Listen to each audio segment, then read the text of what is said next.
I've typed with large keyboards, small keyboards, odd keyboards, non-keyboards, different layouts, and different layouts. But that thing, it scares me. The Dactyl Manuform. Even the name makes it sound nothing like a keyboard. This thing is a 40% split ortholinear curved ergonomic keyboard. What does all of that even mean? Okay, let's start with the most interesting one to me, ortholinear. You may have never even thought about it, but each row on the keyboard is slightly offset from each other. They're staggered. But why? If you've been on this channel before, you might remember that I learned another keyboard layout, and the reason alternative layouts exist is because QWERTY, our standard layout, is basically outdated. It's popular because it was the first, but in terms of efficiency and design, it's not nice in your hands. Much like the origins of QWERTY, keys in the keyboard are staggered because of the design of the typewriter. The bars leading from each key to the type hammer can't be in line with each other in a physical space, so rows were staggered in order to allow for the bars to pass each other. That's the only reason keys are staggered. Why do we still use it? And again, like QWERTY, despite its inefficiency, everyone's already learned to type with staggered keys and staggered keyboards, so redesigning all existing keyboards to this new standard would be impossible. A lot of people in the past knew about my enjoyment of improving with niche alternatives, and recommended me things like playing FPSs with swapped hands. But it's not just the fact that it's unpopular that makes it interesting to me, it's the fact that, in theory, it should be better than whatever is popular. This is one such case. The idea behind ortholinear layouts is that our fingers are better at moving up and down than left to right. If the rows are unstaggered, then it should be more comfortable to move between rows. But ortholinear on its own wasn't enough to really wow me the first time I tried it. While it revealed a lot of interesting quirks about my typing style, it didn't feel that much more comfortable or ergonomic. Despite its origins, the stagger of the keys feels like it allows me to approach the keyboard from a more natural angle. But with an ortho, because your hand should be moving in line with the columns for the intended effect, it felt almost cramped. Either I had to bring my elbows in or bend my wrists, which felt like I was basically asking for carpal tunnel. So what if we could angle the keys in whatever direction is most neutral for our wrists? Plenty of boards have tried this approach, but the ultimate solution is to split the board in half. This way, your fingers will be in line with the columns no matter what angle is comfortable for you. Okay, what about curvature? Well, each finger is a different length and has a slightly different range of motion, so the curve accommodates that. The pinky column is further down and slightly higher than the column for the middle finger. Aside from that, it also uses the same idea as those weird ergonomic mice that you hold vertically. Not having to rotate your wrist to be facing completely downwards is pretty comfy. Alright, let's talk form factor. When I was first interested in mechanical keyboards, I fell in love with the aesthetic of a 60%. And after I got one, I sung the praises of function layers and how you don't lose any functionality from using a smaller keyboard. But whenever I looked through Massdrop to see what was out there, I was disgusted by the plank. This keyboard can't have any real reason to exist. It is purely a novelty item. 40% was just too far. But here's the logic behind smaller keyboards. Of course, there's the aesthetic appeal and how they take up less space in your desk, but you don't have to move your hands as much to reach any specific key. While there's an additional button you have to press to access these missing keys, there's less physical movement you have to do to press, say, F5. Now the question is, how far can we take that? How few keys can we have before it becomes more cumbersome than it's worth? It's probably around 40%, to be honest. It seems like every keyboard in a smaller size is actually just a novelty item. So how hard is it to learn to type on this ergonomic monstrosity? Okay, I finally have the Dactyl Manuform. It is fresh off the 3D printing presses from Russia. I'm kind of excited. To be honest, I think it won't be that hard. I mean, how hard could it be? Like, they move the rows over a little bit. It's going to take some retraining, but I imagine it won't take that long to get, 100-ish words per minute. All right, let's see.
take those. I mean, it's day one. I don't know. I actually thought this would be a much easier project than it was going to be, though. Or it currently looks like it's going to be. I wasn't really sure how hard it would actually be to pick up this kind of keyboard, but I didn't expect it to be as difficult as learning an alternate layout. But here I was, barely able to scrape by with 20 words per minute on my default. What's kind of interesting was that my brain and hands wanted to type in Colmac of all things.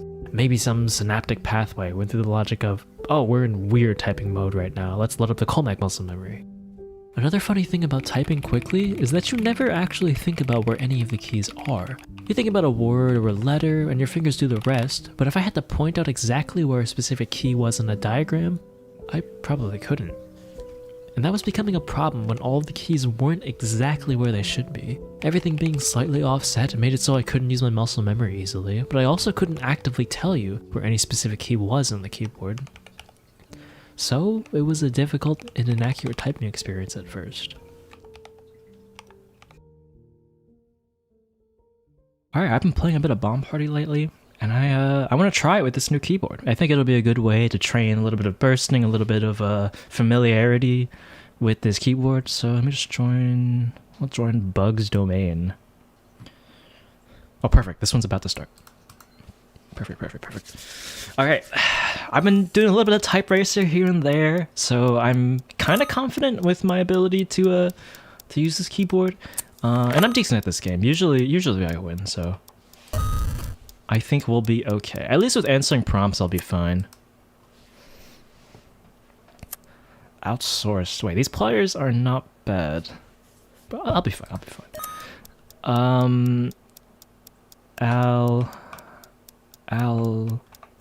Alimony? Where's I? Moni. Jesus Christ.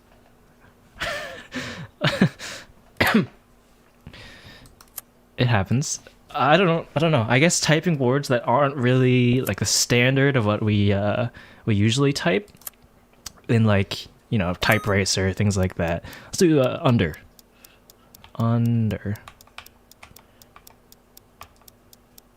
Where's D? D. Why am I struggling so much?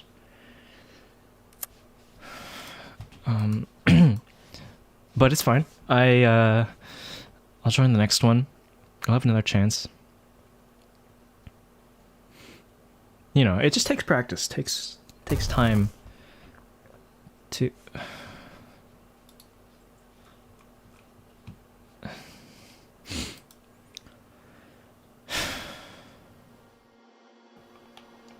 bro.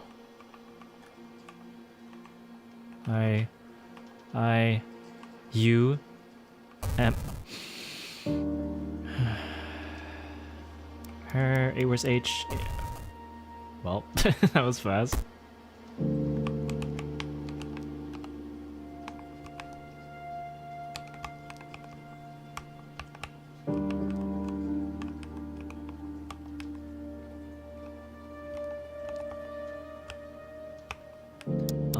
Major Domo. Almost. Let's do equivocating.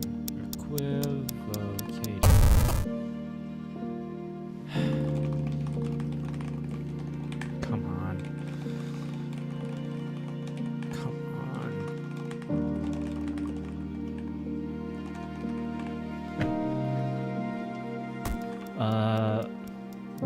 Complexer. Yes! Why does that work? Come on! Victoire Royale. Let's go!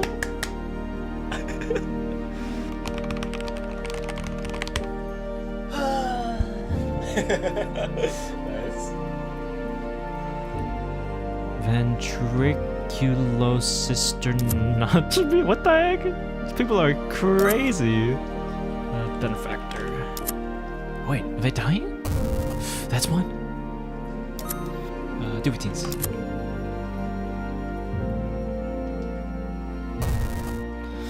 Let's go!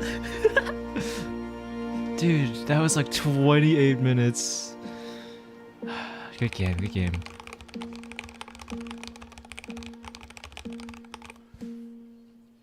Okay. That'll do. That'll do, I think.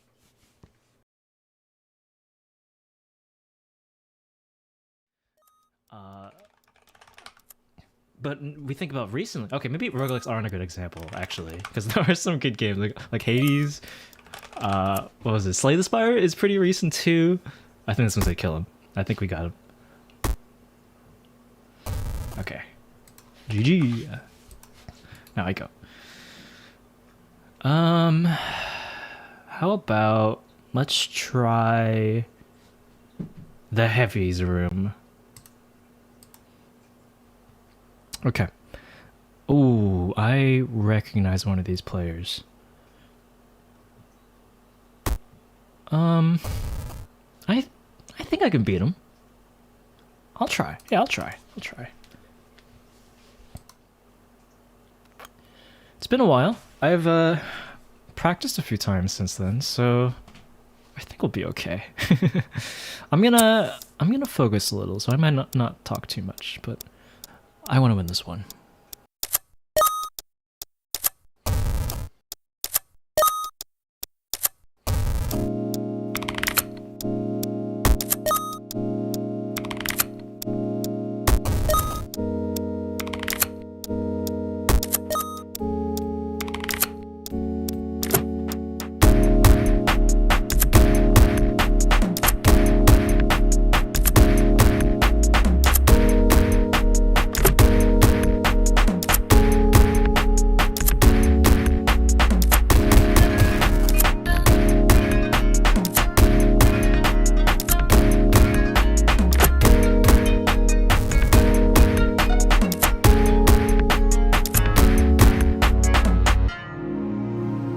I got one. Sellsword. What? How does that not work? I could have sworn that was real. Well, as long as he doesn't get into their life.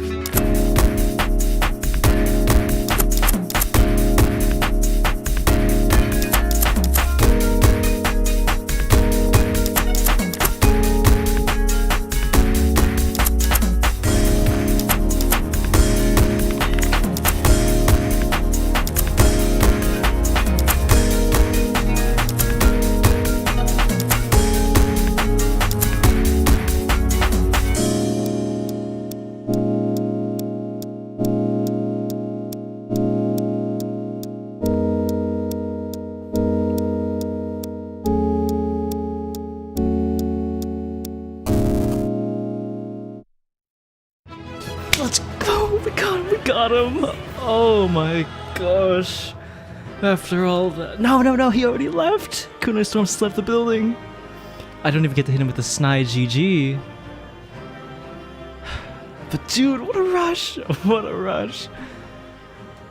I feel like I just killed the final boss. That was cathartic. Let's go. So yeah, I think the keyboard's pretty good. It's hard for me to know what part of the keyboard really makes it so nice for me with all of its unique characteristics, but I do think split and ortho is something that's worth trying. Split keyboards offer a lot of functionality, aside from being able to put your hands wherever. It can clear up some space for your mouse if you're playing FPSs, or allow for some more creative applications with that space. Ortholinear on its own didn't really wow me, but I do think that feeling of everything being a little easier does come from it being ortholinear. I kinda got that feeling on the other ortho board I have, but since it wasn't split, it wasn't really worth it. As far as 40% goes, I'm pretty decent at typing numbers and symbols that I use often, but the real downside is that I have to change out my keyboard whenever I want to play games. The curvature and layout is just a little weird for most control schemes. Not impossible, but weird. If minimizing finger movement is what you care about most, try 40%. There's a learning curve with memorizing all your layers and developing the muscle memory, but especially if you're someone who types symbols a lot, you could look into it. But do I like the curvature for typing? I do wish I had another split ortho keyboard to compare with, but I think I do.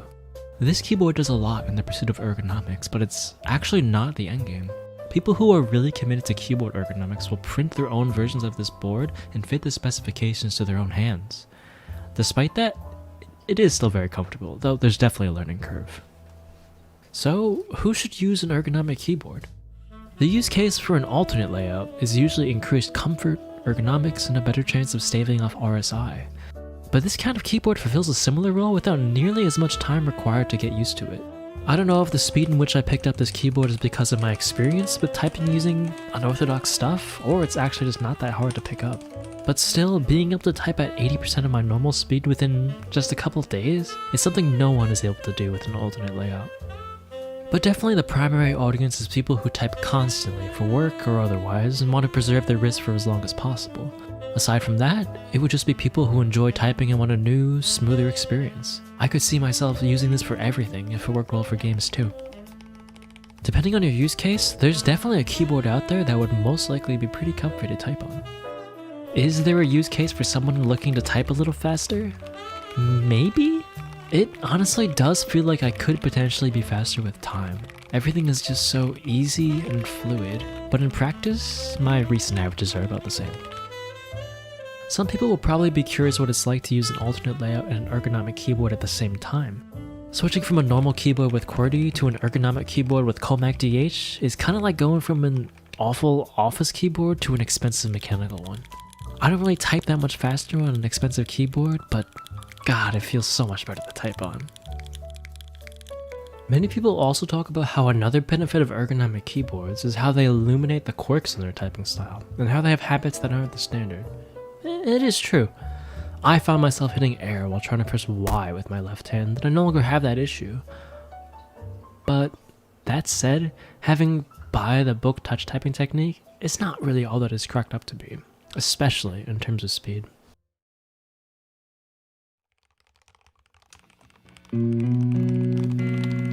So that's what I'll leave you with. Should you get an ergonomic keyboard? Probably not. But I do enjoy typing a lot more than I used to. I'm almost excited to type something extensive so I have an excuse to use this keyboard more. To me, it's almost always worth investing in your passions if time and budget allows. And while this is just about typing, I felt the same way about getting a nice mouse or a quality guitar. This is stuff that takes things I love and makes them even more satisfying, and I never have to worry about feeling limited by my equipment. To me, that's worth it, but your mileage may vary. Thanks for watching.